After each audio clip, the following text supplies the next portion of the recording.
शिवरण बिना काय किसे शिवरण बिना काय किसे जासु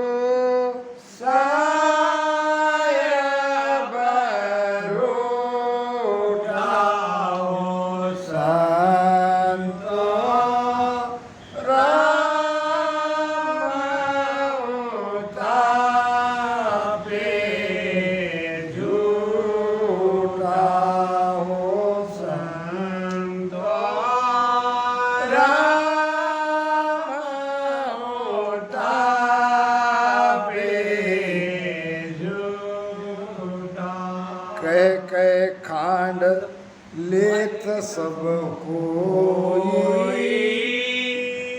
कह कह खांड लेत है सब ही मांग आग घर लावे मेरे राम मांग आग घर लावे कागज माया लिखी सोची जा कागज माया लिखी सोची जा बाचा सु सब पावे हो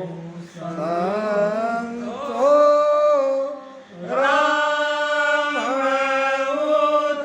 उतापे झूठा हो संतो राम उतापे झूठा उथापना यानी सुमिरन नहीं करना होठ कंठ से जिह्वा से राम राम सुमिरन नहीं करना और इशारों से कथा इशारों से बताना इशारा क्या बाहरी जाना है तो ऊपर सवा हाथ ऊपर सुरती लगा के वहां ध्यान करो बिना भजन किए बाहर में हम सुरती लगा रहे हैं इसको क्या क्या है शेनी इशारा शेनी समझते क्या कहा मैंने कुछ कहा मगर आप समझ गए इसको कहते हैं सेन जे कोई समझे सेन में ताकू कहिए बेन और सेन बेन समझे नहीं वाकू कचुमत व्यवहार में जगत में ये सेन चलता है भक्ति में सेन नहीं चलता भक्ति में तो रटन करना पड़ेगा और राम रटन करने वाले की कोई निंदा करता है या उसको भजन छुड़वाता है इसके समान दूसरा कोई पाप नहीं त्रिशंकु राजा थे और वशिष्ठ जी मुनि उसके गुरु थे और गुरु ने जो वेद बताया अब वो सासों सास में राम राम सुमिरन करने लगे विश्वामित्र जी आए त्रिशंकु राजा के पास और उसको कहा क्या तुमको तुम्हारे गुरु इस देह से स्वर्ग में भेज सकते हैं उसने कहा मैंने तो पूछा नहीं मैं तो उनके आदेश से ये राम राम भजन कर रहा हूं तो जाओ पूछ के आओ तृणवत राजा था उसको त्रिशंकु भी कहा जाता है तृणवत राजा गया वशिष्ठ जी महाराज के पास महाराज मुझे सदेह स्वर्ग में जाना है यानी इस शरीर से स्वर्ग में जाना है क्या आप मुझे इस देह के साथ स्वर्ग में प्रवेश करा सकते हो? वशिष्ठ जी महाराज ने कहा, भाई देखो, मेरे तो बस में ये नहीं है। अगर कोई तुम्हें इस देह से स्वर्ग तक पहुंचा सकते हैं तो उनकी शरण में चले जाओ, मुझे छोड़ दो, मुझे बुरा नहीं लगेगा। गुरु चाहिए ऐसा। अब वो गया विश्वामित्र की शरण में। अब विश्वामित्र जी ने उनको अपने तप के बल से, बहुत तपी थे, विश्वामित्र के समान कोई तपस्या करने वाला न हुआ न होगा। अपने तप के भरोसे उसने स्वर्ग तक राजा तुरनोत को पहुंचा दिया। वहां यमराज के दरबार में वहां उसको रोक दिया कि भाई कहाँ जा रहे हो। एक सेठ जी थे, कंजूस, बड़ा भारी धन कमाया। अब जब उसको समझने लगा कि भाई अब तो बहुत सारा धन मैंने कमाया है, अब चलो कुछ पुण्य करें, कुछ धर्म का काम करें। फिर क्या किया, कुएं खुदवाए, अस्पताल बनवाए, स्कूल बनवाए और पान पुई जगह जगह। अब ये सब करने लगे। सेठ जी मर गए। मरने के बाद सीधे जा रहे स्वर्ग में। द्वारपाल ने रोक दिया, अरे सेठ जी कहाँ जा रहे हो? अरे तुम पहचानते नहीं मुझे? मैं मृत्युलोक में अमुक अमुक सेठ। अरे भाई स्वर्ग में जब जा रहे हो तो कुछ किया क्या आपने? मैंने क्या नहीं किया, मैंने सब किया। जो करना था वो सारे धर्म के काम मैंने किए। तो तुमने किए भी होगे तो हमारे चित्रगुप्त है वो आपका खाता चेक करते हैं, आपने क्या अच्छा किया, क्या बुरा किया। और सचमुच आपने जो कह रहे हो वो अगर काम किए हो तो आपको स्वर्ग का रास्ता आपके लिए खोल दिया जाएगा। देखा तो उसमें कहीं भी पुण्य की नोंद नहीं थी। केवल एक साधु को बरसात के दिन में, जब वो रात के 12 बजे आए, बारिश में भीग रहे थे, दरवाज़ा खटकाया तो सेठ जी ने एक चद्दर वो साधु के लिए दी थी। वही एक काम उनके नाम से लिखा था। उसने कहा बाकी तुम्हारे सारे काम बेकार, क्योंकि आपने पुण्य प्राप्त करने के लिए किए। पुण्य प्राप्त करने के लिए अगर कोई हम अच्छा काम करते हैं तो उसका प्रभाव बहुत सीमित मात्रा में मिलता है और अपने आप आपके हाथ से ये चीज़ हो जाती है।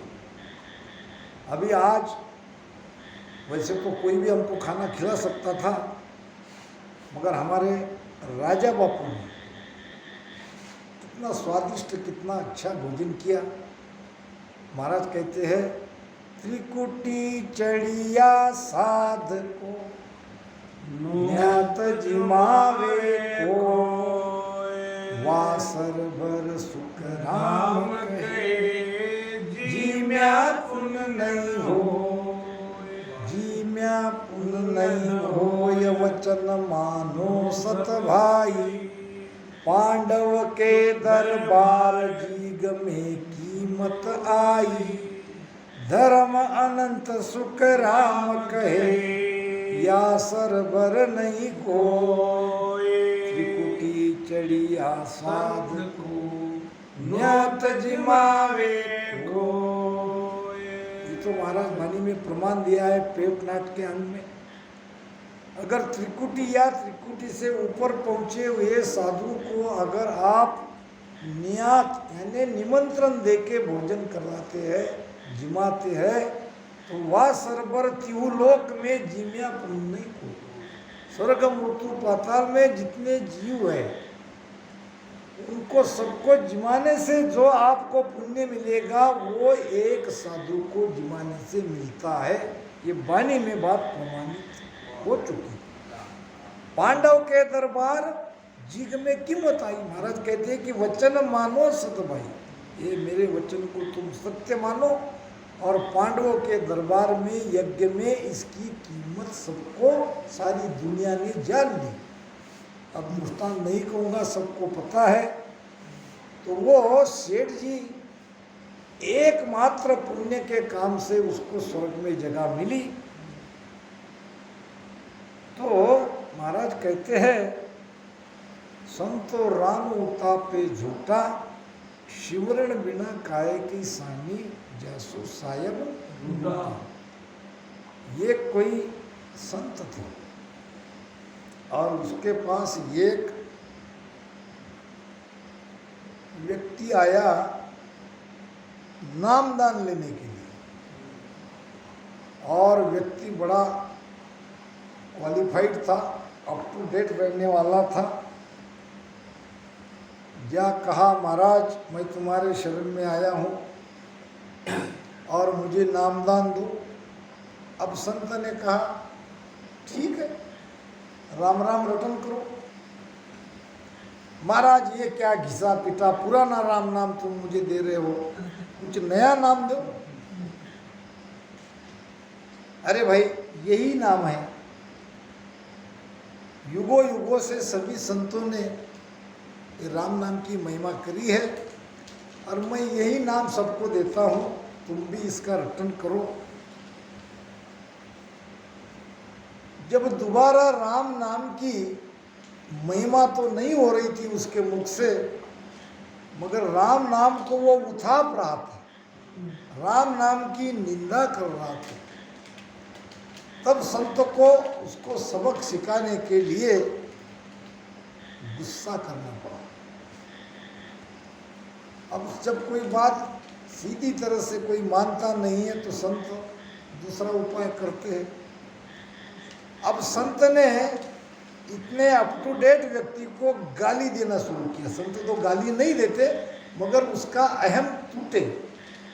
बड़े आए तुम्हारे जैसे, कई आए कई गए। अब अहंकारी व्यक्ति को अगर कोई अहंकार को ठेस पहुंचाता है तो और ज्यादा गुस्सा आता है। वो गुस्से से आग बबूला हो गया और कहने लगा, तुम संत हो के इस प्रकार तुम मेरी अपमान कर रहे हो। और उसने कहा, देखो भाई, ये जो गाली मैंने दी है ये तो बहुत पुरानी है, आदि अनादि से है। जब पुरानी गाली से तुमको इतना गुस्सा आया तो मेरे राम नाम में क्या कमी है? तुमने उसको बहुत पुराना कहा तो मुझे गुस्सा नहीं आएगा। तो राम नाम की उत्थापना करना बड़ा गुनाह है। आप भजन करो ना करो कोई बात नहीं, भजन करने वाले को भजन करने दो। तो महाराज कहते हैं, संतो राम उतापे झूठा, शिवरण बिना काहे की सीनी, जासू साहेब रूठा। यानी बिना भजन किए 10वें द्वार के बाहर सुरती लगा के बैठ गए, इसको कहते हैं सेन। आखिर में सब शरीर के सारे कमलों को पार करके वहीं तो जाना है, तो बिना भजन किए अभी चले जाओ। मजे की बात बताऊं, आप अभी अगर सुरती 10वें द्वार के बाहर लगा रहे हो तो आपको कुछ न कुछ वहां अनुभव आएगा, ध्वनि सुनाई देगी। क्या मोक्ष में चले गए? भीतर के किसी भी कमलों को पार नहीं किया, राम नाम से निरंतर जगह नहीं, बंकनाल खुली नहीं, कोई बंद लगे नहीं, न त्रिकुटी पहुँचे, न ईड़ा पिंगला सुकमणा का यहाँ मेल मिलाप हुआ, न त्रिकुटी के आगे 13 देश को पार किया, न 10वां द्वार को।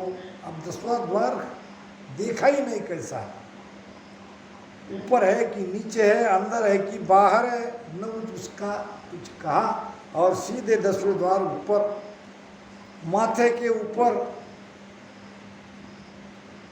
सूरत लगा के बैठ गए। अब कहते भी है साखी, जाप मरे अजपा मरे, अनहदगी मर जाए, सूरत समानी शब्द में, ताको कालन खाए ताको कारण खा। अपने बात को प्रमाणित करने के लिए संतों की इतनी ऊंची ऊंची साखी देते कि भाई तुम कहाँ राम राम का जाप कर रहे हो। महाराज कहते हैं कि जाप मरे, अजप्पा मरे। अब जाप भी कोई मरने वाला है क्या? जाप मरता है क्या?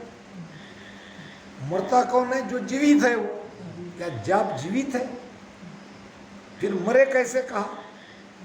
मरे का मतलब है अगर आप जाप में ही अटक रहे हो तो जाप कहाँ तक करोगे? जब तक आपका शरीर है तब तक। अब शरीर मर जाएगा तो शरीर के साथ आपका जाप भी मर जाएगा। इसको कहते हैं जाप मरे, अजप्पा मरे। अब ये दोनों श्वासों में जब हम मन को लगाते हैं, जब दोनों श्वासा धीमी होती है, इसको कहते हैं अजप्पा। यानी ये जो पवन है उसको ताकत मिलती है। अगर श्वासा आपकी जितनी धीमी रहेगी उतने आप ताकतवर होगे। आपकी श्वासा जितनी तेज चलेगी उतनी ऊर्जा आपकी शरीर से बाहर बहेगी। इसलिए श्वासा को ज़्यादा तेजी से नहीं चलनी चाहिए, इस पर ध्यान दो। बस राम राम करो। राम राम भी बहुत जोर से नहीं करना है, वो प्रेम से अपने आप वो बढ़ेगा और फिर उसकी गति धीमी होगी। तो ये अजप्पा है, जिसमें स्ट्रेंथ यानी श्वासा की गति ज़्यादा ताकतवर होती है, उसको कहते हैं अजप्पा। अब ये जाप भी मरता है तो अजप्पा भी मरता है। अजप्पा कहाँ तक है? जहाँ तक तुम्हारा शरीर है, जहाँ तक तुम हो। तुम मर गए, तुम्हारे साथ तुम्हारा अजप्पा भी मर गया। अब ये नाद अनाद का ही वही हाल है। नाद अनाद कहाँ तक है? जहाँ तक तुम हो। तुम्हारे मरते ही नाद भी गया तुम्हारे साथ अनाद भी गया। महाराज ने भी कहा है, नाद अनाद जींग सो सोहम, सब ब्रह्म माया होई, या लग कते बके सोई ज्ञानी, तापद लक्ष्यो न कोई। महाराज ने भी कहा है अगाध बोध में, नाद की बात करेगा कोई अनहद की बात करेगा, कोई जिंग की बात करेगा, कोई सोहम की बात करेगा, कोई ओम की बात करेगा। तो ये तो सब ब्रह्म माया का खेल है। या तो माया के फल की प्राप्ति होगी या ब्रह्म में जाओगे, इनसे अमरलोक नहीं जाओगे। अमरलोक जाओगे निरंतर से। निरंतर जगता है श्वासोश्वास में राम राम रटन करने से। अगर रटन की कोई निंदा करता है, महाराज कहते हैं, जे जे नर जुग राम पुकारे, सो मेरा सिरता राम राम, सो मेरा सिरता। बड़ा बड़ा जन संत समाधि,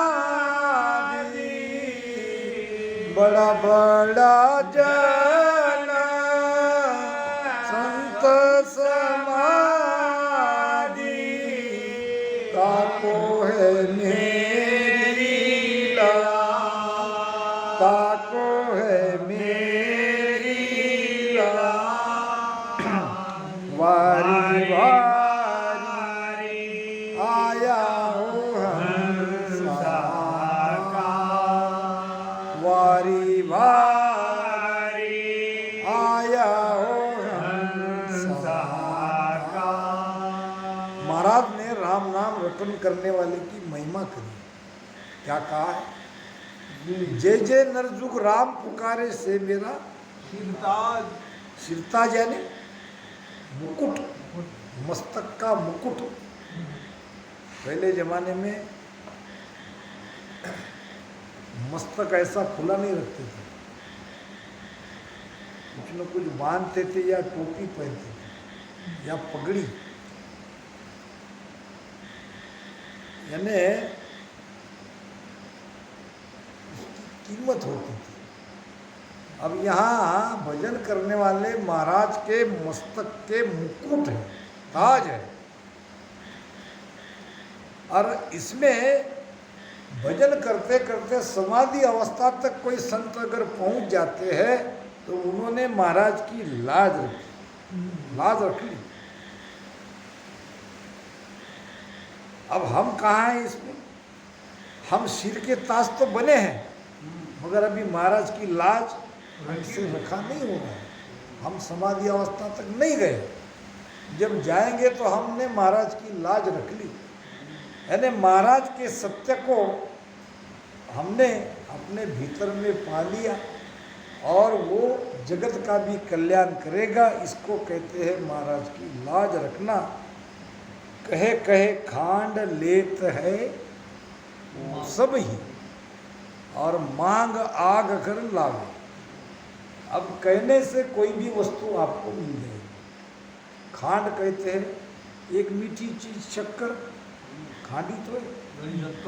अब जो चाहिए तो आप कहेंगे तो उसके यहाँ अगर है तो वो आपको मिल जाएगी।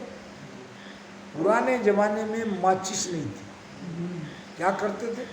पत्थर को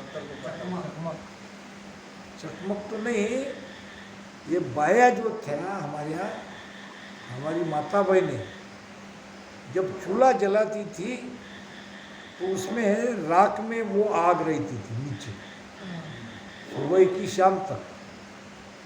और जिसका चूल्हा जलाना है अगर उसके पास आग नहीं है तो वो भाई दूसरे के घर में जाके कहती थी कि थोड़ा आग चाहिए। माचिस नहीं थी, फिर वो अपने चूल्हे में से 2-3 निखारे आग के देती थी और वो ले जाके अपना चूल्हा जलाती थी। ये मैंने देखा है, हमारे बापू ने देखा होगा, आप लोगों ने नहीं देखा है। ये मैंने देखा है कि आग भी मांगी जाती थी और आग मांगने से देते थे, दूसरा कोई उपाय नहीं था। मतलब माचिस नहीं थी?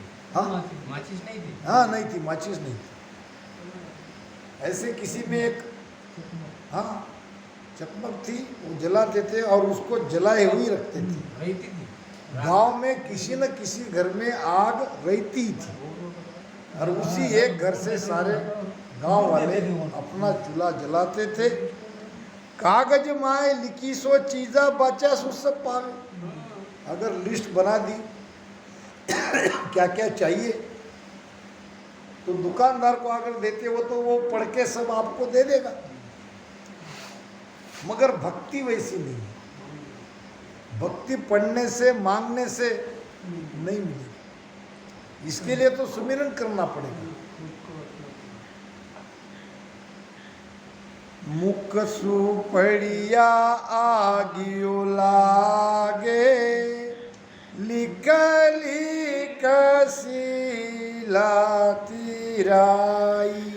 मेरे रामा लिख लिख सिलाती राई। गज सुन टेर हाक जब दीनी। गज सुन टेर हाक जब दीनी। फांद काटियो आई संतो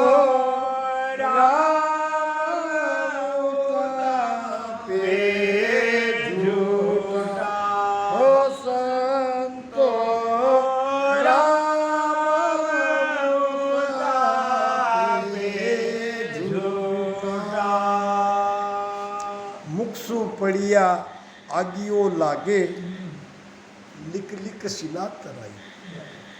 कहते हैं ये पत्थर पे राम राम लिखा तो पत्थर तैर गए, ऐसे कहते हैं। जब सेतु बांधा गया था, अभी है सेतु, दक्षिण भारत में जाना पड़ेगा। तमिलनाडु से श्रीलंका जाने के लिए बीच में है राम सेतु। अब राम सेतु कहते हैं कि राम नाम से पत्थर गिर गए, ऐसा नहीं हुआ। फिर कैसा हो? सेतु के बाद झोटी है, झोटी नहीं। नल और नील दो बंदर थे, वानर सेना के, और वो करते क्या थे, बंदर वैसे भी बड़े बदमाश रहते, उछल कूद ज़्यादा करते। कोई संत की वहाँ पे कुटिया थी, और संत जब बाहर कहीं जाते थे तो ये दोनों बंदर वहाँ पे उसकी कुटिया में जाके सारा उत्पात मचाते थे, और कई बर्तन सागर में डूब गए। फेंकते थे, बंदर खाते कम है और नाश ज़्यादा करते। जो कुछ वो बर्तन में था वो खा लेते थे, बर्तन को समुद्र में फेंक देते थे। अब संत परेशान हो गए, कई बार बर्तन लाए, और ये नल नील वही काम करते थे, कहाँ तक लाए। उसने श्राप दे दिया। किसी का श्राप भी उसके लिए क्या बनता है? जब दिया था श्राप, क्या दिया था? ये जो भी वस्तु सागर में फेंकेंगे, जल में फेंकेंगे, वो डूबे नहीं, वो तिर जाए। क्या दिया उनको? अब उसने दिया था अपने बर्तन के लिए। अब वो श्राप वहां पे क्या हुआ? वो शाप यानी वो काम कर गया। सब बंदरों ने पत्थर को राम राम लिख के फेंका, तो किसी का भी पत्थर तैरा नहीं। पत्थर केवल तैरते थे नल और नील ने फेंके हुए, नील और नील ने लगाए हुए। अब लोग कहते हैं कि भाई राम नाम लिखे इसलिए वो तर गए, ऐसी बात नहीं थी। महाराज भी यहाँ प्रमाण दे रहे हैं, लिख लिख शिला तराई। लिख लिखने से अगर शिला तर जाती तो भगवान राम ने फेंका था, उसके हाथ से तो डूब गई। कहने का मतलब वो तो एक शाप था, वो शाप बन गया वरदान, इसलिए नल और नील के हाथ से पत्थर तैरने लगे, और उसका बना राम सेतु, और राम सेतु से सारी सेनाएं लंका चली गई। तो मुख से कहने से आग नहीं लगती है, और शिला भी नहीं तैरती है। गज सुन टेर हाक जब दीनी फंद काटियो आई। ये जय विजय दोनों द्वारपाल थे। अब भगवान विष्णु के द्वारपाल थे, दोनों में झगड़ा होता था, और दोनों को श्राप दे दिया। एक बना हाथी, एक बना मगर। मृत्युलोक में आए शापित होके। अब वहाँ भी उनका झगड़ा चल रहा था, वहाँ भी झगड़ा था, यहाँ भी झगड़ा। एक बार हाथी पानी पीने के लिए तालाब में गया तो मगर ने उसका पैर पकड़ लिया। अब मगर छोड़े नहीं, हाथी पूरी अपनी ताकत लगाए। यहाँ तक भी हाथी का जो परिवार था, उसकी पत्नी थी, उसके बच्चे थे, सब उसको छोड़ के चले गए। कहाँ तक रुकेगी?